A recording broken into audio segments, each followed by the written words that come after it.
नुजाथिया आगोलनिफ्रायनो खोब क्लियारखा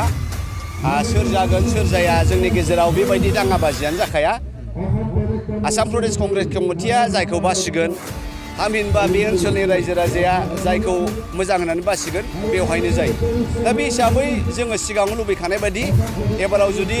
एमएलएनि टिकेट सोरबा मोनोब्ला बे ओनसोलावहाय सन्जीब औवारी बिथां चिरां जिल्लानिनो बिथाङा प्रेसिडेन्टखा जिल्लानि डिस्ट्रिक्ट बिथांनो होनाय जाबाय बिथाङा सासे खोब मोजां आब्रुथि गोनां सोद्रोमा रावजोंबो दाय फोदो गैया गोबाव सम कंग्रेसआ जेब्ला बै समाव थोर थोर खुनुरुखुम मिरौ जिरौ गसंथानानै दंमोन बे समावबो सन्जीब औवारी बिथाङा चिरां जिल्लानिनो डिस्ट्रिक्टनि आफादगिरि महरै बिथाङा पार्टिखौ बासिना लाखिदों बेखायनो जों बयबो सन्जीब औवारी बिथांनो टिकेट होनायाव गोजोननाय मोन्दों आरो आसा खालामदों भगबानाव जों बेखौनो बिदों इसोरनाव आफा अबंलावरिनियाव जाहाथे इसोरनि अननाया बिथांनि सायाव थायो रायजो राजानि बोर आशीर्बादा बयबो जाहाथे बिथांनो भट होनानै जयजुक्त खालामो बेखौनो आसा खालामदों बेसेबांसो भट लानानै देरहागोन देरहायैखौ जोङो बेसेबां लागोन देरहागोन बेखौ जों होननो हाया मोनसे एंगोलाव जोङो देरहाथावथाव मोनदों माने इउपिपिएलनि जे भटार्स टारगेट बिथांमोननि भटआ खोब गावगोन जों मिथिनायाव आरो बिपिएफनि भटआबो एबाराव गावगोन थांनाय लकसभायाव नंगौ नोंथांमोना बेखौ रुजुनो हागौ लकसभायावथ' चिराङावहाय कंग्रेसआ खोब खम मोनदों किन्तु खारना बेबो जे जों बयबो मिथिबाय जे बिपिएफआ केन्डिडेट जानानै बा देरहालाङोब्ला मा मावगोन आरो इउपिपिएलआबो मा मावखो जोङो नुबाय जयन्त बिथाङा एमएलए भटखौ गारनानै एमपि दाराबाय देरहालांबाय एमपि जानानै बिथाङा हारिनि माबा मोनसे बाथ्रा बान गोनां बाथ्रा बुंदों नामा बे ओनसोलनि मानसिफ्रा गोबाव बोसोरनिफ्रायनो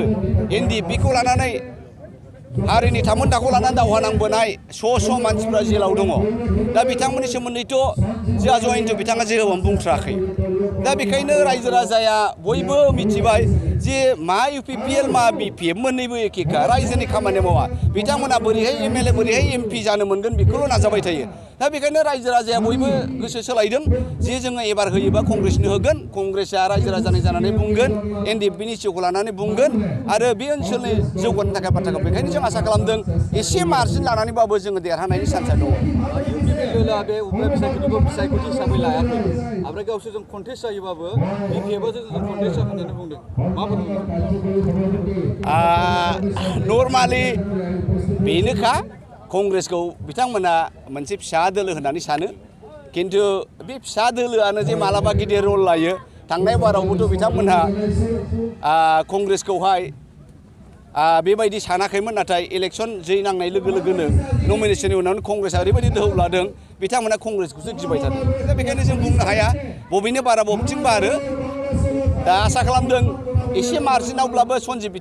बिथाङा देरहानांगौ होननानै इउपिपिएलआ बुंदों 31 सिदलियाव कंग्रेसआ जेबो गोहोम खोख्लैनो हाया होननानै बुंदों इउपिपिएलआलाय मा बुङो मा बुङा प्रमद बिथाङा बेखौ बुंखागोन किन्तु गावसोरलाय माथो मावदों नायबानो जाबाय इलेक्सनखौ गेलेलायनोसै